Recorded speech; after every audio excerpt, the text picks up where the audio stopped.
नमस्कार। GSM college से मैं वंदना सक्सेना आपके लिए एक नया वीडियो लेकर आई हूँ। इस वीडियो में मैंने अभिवृद्धि और विकास में अंतर को स्पष्ट करने की कोशिश की है। बहुत सारे जो शिक्षक हैं, प्रशिक्षु हैं, वो अभिवृद्धि और विकास को एक ही प्रत्यय के रूप में लेते हैं, जबकि अभिवृद्धि और विकास दो अलग अलग जो शब्द हैं, उनके अर्थ हैं, उनके प्रत्यय अलग अलग हैं। एक शिक्षक के लिए जो है मानव विकास का अध्ययन जो है बहुत ही ज़्यादा करना आवश्यक है, क्योंकि इसी अध्ययन के द्वारा जो शिक्षक है वो बालक की अभिवृद्धि के साथ साथ उसमें होने वाले विभिन्न प्रकार के विकास तथा उसकी विशेषताओं को जो है समझ सकेगा। अभिवृद्धि और विकास का अर्थ समझने के लिए हमें उनके अंतर को समझ लेना चाहिए, कि तभी हम जो है शिक्षा की योजना, जो भी शिक्षक है वो शिक्षा की योजना कैसे बालक को विकसित करे, उसकी अभिवृद्धि और विकास में सहायक बनकर एक कारक के रूप में उभरे। इसके लिए आवश्यक है कि शिक्षक अभिवृद्धि और विकास में अंतर को समझ ले। अभिवृद्धि और विकास की प्रक्रियाएं तो उसी समय से प्रारंभ हो जाती हैं जब बालक का गर्भाधान होता है, मतलब जब बालक गर्भ में आता है। लेकिन ये जो प्रक्रियाएं हैं उसके जन्म के बाद भी चलती रहती हैं। यही कारण है कि जो है बालक विकास की विभिन्न अवस्थाओं से, जिनको हम लोग पढ़ रहे थे कि शारीरिक, मानसिक, सामाजिक विकास जो अवस्थाएं हैं उनसे वो गुजरता है। तो जो अभिवृद्धि है उसको अगर हम देखें तो अभिवृद्धि क्या है, शरीर और व्यवहार के किसी भी पहलू में होने वाले परिवर्तन को कहते हैं। शरीर के किसी भी अंग के जो है उसके पहलू में जब विकास होता है तो हम उसे अभिवृद्धि कहते हैं। जबकि अब विकास में क्या है, केवल अभिवृद्धि तक ही सीमित नहीं है। विकास का जो प्रत्यय है वो अभिवृद्धि होना ही नहीं, बल्कि इसमें जो और भी अन्य परिवर्तन होते हैं वो सब शामिल हैं, जिसमें उसके अंतर्गत जो नई विशेषताएं आती हैं, नई योग्यताएं आती हैं व्यक्ति के अंदर, वो सब जो है विकास के अंदर शामिल हैं। विकास के अर्थ और अभिवृद्धि के अर्थ को हम लोग निम्न तरीके से भी समझ सकते हैं और उनमें अंतर कर सकते हैं। पहले हम अभिवृद्धि को देख लेते हैं। अभिवृद्धि को इंग्लिश में जो है ग्रोथ कहते हैं। तो जब भी अगर आप प्रश्न देखा करें तो आप इंग्लिश का उसका ट्रांसलेशन जरूर देख लिया करिए, कि जो हिंदी में है तो कभी कभी विकास शब्द दिया होता है प्रश्न में, लेकिन जो उसका अर्थ होता है वो ग्रोथ के संदर्भ में होता है।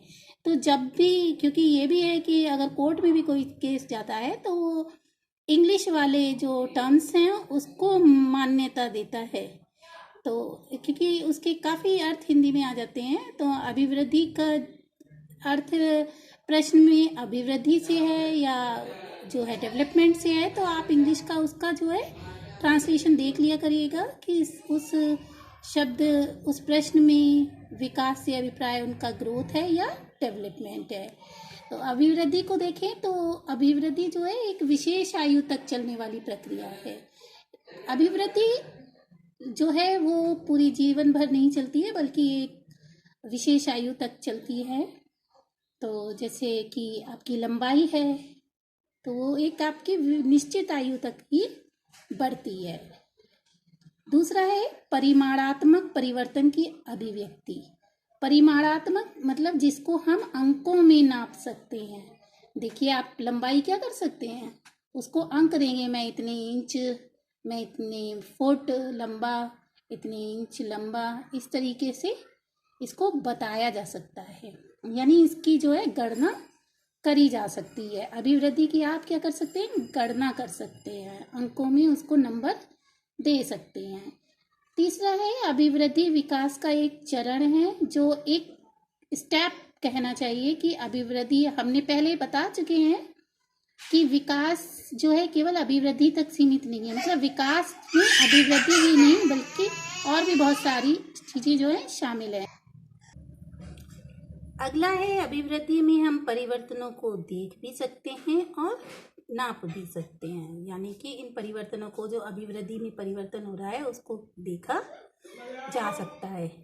और अभिवृद्धि केवल शारीरिक परिवर्तन को प्रकट करती है। यानी ये सिर्फ शारीरिक परिवर्तन को, जो भी हो रहे हैं, लंबाई, भार, ये सब जो चीज़ें हैं किसके अंतर्गत आती हैं? अभिवृद्धि के अंतर्गत। अब देखते हैं विकास किसे कहेंगे। तो विकास क्या है? जन्म से लेकर यानी गर्भ में भी मृत्यु तक चलने वाली प्रक्रिया है। अब अभिवृद्धि जो है वो है जन्म से लेकर जो है मृत्यु तक चलने वाली प्रक्रिया है। वो क्या थी? एक निश्चित आयु तक चल रही थी डेवलपमेंट, ग्रोथ। और जो डेवलपमेंट है वो आपका जब तक जो है बालक गर्भ में होता है तो भी, और उसके बाद जब तक उसकी जीवन चलता रहता है तब तक ये प्रक्रिया विकास की चलती रहती है। दूसरा है गुणात्मक और परिमाणात्मक पक्षों की अभिव्यक्ति। क्योंकि जो ग्रोथ है वो आपके डेवलपमेंट में शामिल है, तो इसलिए हम कहेंगे कि इसको नापा भी जा सकता है और इसके गुणों को जो है हम अनुभव कर सकते हैं। तीसरा है विकास में वृद्धि शामिल है। चूँकि हम इसको नाप भी सकते हैं तो जाहिर सी बात है कि जो चीज़ें शारीरिक नाप या वृद्धि है वजन में, उन सबको हम विकास के अंतर्गत शामिल कर सकते हैं। यानी विकास में वृद्धि शामिल है। वृद्धि विकास का एक चरण है। अगला है विकास को अनुभव किया जा सकता है। जो भी है अनुभव वाली चीज़ें कि बौद्धिक विकास हुआ है कि नहीं हुआ है, इसे किसी नंबर से नहीं नाप सकते, लेकिन हम अनुभव कर सकते हैं बालक के। सामाजिक विकास हुआ है या नहीं हुआ है, इसको भी हम अनुभव कर सकते हैं। इसको नाप नहीं सकते, अंक नहीं दे सकते, यानी परिमाण में व्यक्त नहीं कर सकते हैं, और इसमें को अनुभव किया जा सकता है। यानी विकास में जो कुछ पक्ष हैं जिनको हम केवल अनुभव कर सकते हैं और जिन्हें हम जो है ग्रोथ की श्रेणी में नहीं रखते हैं। अगला है संपूर्ण पक्षों के परिवर्तनों को संयुक्त रूप से प्रकट करता है। जब भी हम विकास की बात करेंगे कि बालक का विकास उचित गति से, उचित दिशा में, भलीभांति संपूर्ण विकास हो रहा है या नहीं हो रहा है, इसके जो परिवर्तन हैं उनको सबको मिलाकर जो होता है वो है विकास कहलाता है। अवरुद्ध अवस्था में जो है विकास हो तो वहाँ पे ही हम उसको क्या कह देते हैं कि ये अभी चहुमुखी, इसका विकास नहीं हुआ है। तो इस तरीके से विकास और वृद्धि दोनों पक्ष मिलाकर ही व्यक्ति के व्यक्तित्व का निर्माण करते हैं। अब आप समझ गए होंगे कि अभिवृद्धि और विकास दो अलग शब्द हैं, इनके अर्थ अलग अलग हैं। तो अब जो कोई अगर आप प्रश्न आपका आता है, चाहे वो प्रतियोगी परीक्षा से संबंधित हो या आपके बीएड परीक्षा से, डीएलएड परीक्षा से, तो आप अभिवृद्धि और विकास में अंतर को अच्छे से बता सकते हैं। ये अभिवृद्धि और विकास मैंने बहुत अनुभव किया है कि कई लोग, अधिकतर अच्छे शिक्षक भी इसमें अंतर को नहीं समझ पा रहे थे। तो उनसे जब हम दो चार जब रूबरू होते हैं तो ये जानते हैं कि सभी लोग अभिवृद्धि और विकास को जो है एक ही शब्द समझ रहे हैं, जबकि अभिवृद्धि और विकास में कुछ पर्याप्त अंतर हैं जिनको समझना एक शिक्षक के लिए अति आवश्यक है। आज के वीडियो के लिए इतना ही। उम्मीद करती हूँ कि आप इसको अच्छे से समझे होंगे और खुश रहिए। राधे राधे।